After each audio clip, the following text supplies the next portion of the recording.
আজকে দেখুন একটা আমি অন্য ধরনের, এই যে দেখলেন আমি নারকেলের একটা মালা খুললাম এবং এটা একটা নারকেলের মালাতেই তৈরি করেছি। একটা অন্য ধরনের একটা পুরনো রেসিপি, যে রেসিপির নাম হচ্ছে নারকেলের আমিষ বাটি চচ্চড়ি। এই আমিষ বাটি চচ্চড়ি কত পারফেক্ট একটা তৈরি হয়েছে, এবং এটা শুধু নারকেল এবং চিংড়ি মাছ ছাড়াও আরও অন্যান্য অনেক ইনগ্রেডিয়েন্টস দেওয়া রয়েছে। আসুন দেখে নিন কিভাবে বানালাম এই নারকেলের বাটি চচ্চড়ি। নমস্কার, আমি পারমিতা, আপনারা দেখছেন পারমিতার পাক। একদম 16th সেঞ্চুরির একটা রেসিপি, যেটা একদম পুরনো বাঙালির অথেন্টিক রেসিপি। এই রেসিপিটার সঙ্গে আমি আজকে আপনাদেরকে পরিচয় করিয়ে দিচ্ছি। আগামীতে আপনারা নিশ্চয়ই এই রেসিপিটি আপনাদের বাড়িতে বানাবেন। দিচ্ছি এখানে ছোট ছোট করে কাটা চাল কুমড়ো, করে দিচ্ছি এখানে অল্প একটু আলু, ছোট করে কাটা পালং শাক, দিচ্ছি কিছুটা পেঁয়াজ কোচানো, ছোট ছোট করে কাটা চিংড়ি মাছ, দিচ্ছি কিছুটা কাঁচা লঙ্কা, এখানে অ্যারাউন্ড 4টে কাঁচা লঙ্কা কোচানো আছে, দিচ্ছি কিছুটা কোরানো নারকেল, এখানে হাফ মারা নারকেল আছে, আমি 1/3 কাপ মতন আমি নারকেল এর মধ্যে দিলাম। এবারে দিয়ে দিচ্ছি এক এক করে। প্রথমে দিচ্ছি সর্ষে বাটা 2 চামচ, এটা কিচ্ছু নেই, এর মধ্যে শুধু কালো সর্ষের বাটা দেয়া রয়েছে। দিচ্ছি 1/3 স্পুনেরও কম একটু লবণ।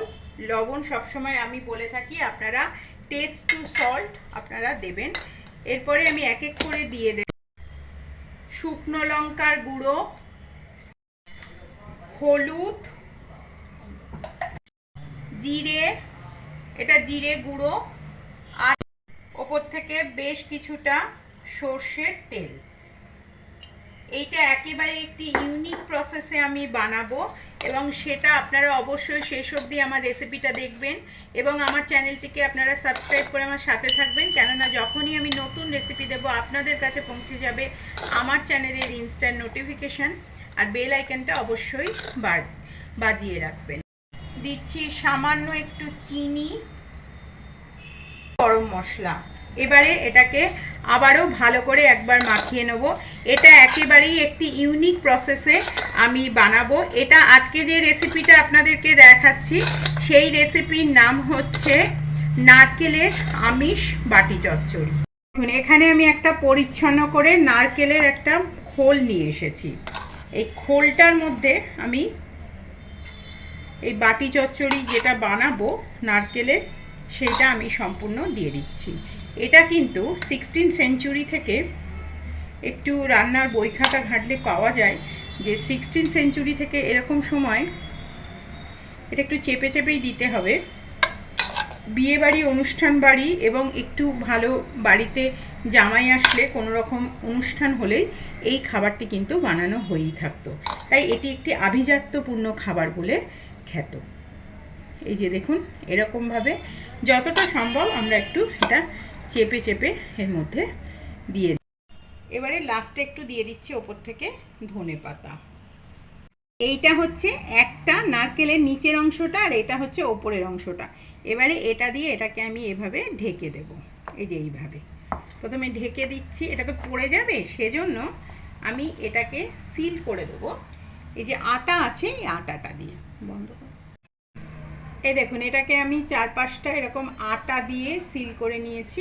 এই যে এরকম একদম শক্ত সুন্দরভাবে। এবারে দেখুন, এটাকে উল্টে পাল্টে আমি দেখাচ্ছি, এটা কিন্তু কোনো অবস্থাতেই বাইরে আসবে না। এবার এটাকে আমি কি প্রসেসে করব সেটা দেখে নিই, কিন্তু তার আগে আপনাদেরকে একটা কথা বলে দিই। এখানে আমি কিছুটা জল বসিয়েছি, দেখুন জলে অলরেডি বুদবুদ মতন হচ্ছে। এরপরে আমি এর মধ্যে দিয়ে দিচ্ছি 1 ফোঁটা সর্ষের তেল। আপনারা সাদা তেলও দিতে পারেন, যে কোনো তেলই আপনারা দিতে পারেন। তেলটা দেবার কারণটাই হচ্ছে, এই যে তেলটা দিয়েছি, এই যে খাবার স্ট্যান্ডটা দিয়েছি না, খাবার স্ট্যান্ডটা দেবার পরে এই জিনিসটা কিন্তু ওপর দিকে উঠে আসবে না, তাহলে পুরোটা কিন্তু ভাপটা খাবে না। এবং তারপরে এই যে এইটা বানালাম নারকেলের, যেটা আমি আমিষ বাটি চচ্চড়ি বানাচ্ছি নারকেলের চিংড়ি মাছ দিয়ে, সেটা আমি এর মধ্যে এবারে দেখুন এটা বসিয়ে দিলাম, দিয়ে গ্যাসের ফ্লেম একদম কমিয়ে দিয়েছি। এবারে এটাকে ঢাকা দিয়ে আমি এটা অ্যারাউন্ড 40 মিনিট পর্যন্ত এটাকে আমি ভাপিয়ে নেব এবং এই জায়গাটাও আমি একটা কাগজ দিয়ে বন্ধ করে দেব। এবারে এটা কাগজ দিয়ে আমি এই কাগজ দিয়ে এইটা বন্ধ করে দিলাম, কারণ এইটা পুরোটা ভাপবে। প্রায় 40 মিনিট হয়ে গেছে, দেখছেন কীরকম ভাবে ফুটছে এটা। এবার আমি বন্ধ করে এটা অ্যারাউন্ড স্ট্যান্ডিং টাইম দিচ্ছি, একটু ঠান্ডা হতে দিতে হবে। এই যে এই অবস্থায় এটাকে একটু ঠান্ডা হতে দেব আমি, ঢাকনাটা খুলে মিনিট 10। এই যে দেখুন এটা ঠান্ডা হয়ে গেছে। এবারে আমি এটাকে খুলে আস্তে করে আটাটা খুলে নেব। এই যে আটাটা আমি আস্তে আস্তে আস্তে আস্তে করে স্মুথলি কত সুন্দর খুলে যাচ্ছে, দেখুন এটা আস্তে আস্তে করে আমি আটাটা খুলে নিচ্ছি।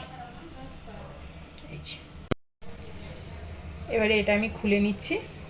এই যে দেখুন কত সুন্দর তৈরি হয়েছে। এটা পরিবেশন করার কিন্তু কিছু নেই, ওপর থেকে দিয়ে দিচ্ছি আমি সামান্য একটু পরিমাণে সর্ষের তেল। এবং এটা একদম যে পারফেক্ট তৈরি হয়েছে সেটা দেখাবার জন্য দেখুন আমি এই যে একটু আপনাদেরকে এরকম ফর্ক দিয়ে তুলে দেখাচ্ছি। দেখুন পারফেক্ট একদম গলে গেছে, তার মানে এটা কিন্তু একদম পারফেক্ট তৈরি হয়ে গেছে। এই যে দেখতে পাচ্ছেন আমি এটা পরিবেশন করে নিয়েছি। এই যে চিংড়ি মাছ, প্রত্যেকটা সবজি কিন্তু একদম পারফেক্ট সেদ্ধ হয়েছে এবং এটা কিন্তু সুন্দর একটা অ্যারোমাও বেরিয়েছে। আশা করি আজকে আমার এই রেসিপিটা আপনাদের ভালো লাগলো। যদি ভালো লেগে থাকে তাহলে অবশ্যই আপনারা আমার চ্যানেল পারমিতার পাকঘরকে সাবস্ক্রাইব করবেন, সাথে থাকবেন। আগামীতে আমি আবার ফিরবো আরও একটি সুন্দর নতুন রেসিপির সাথে।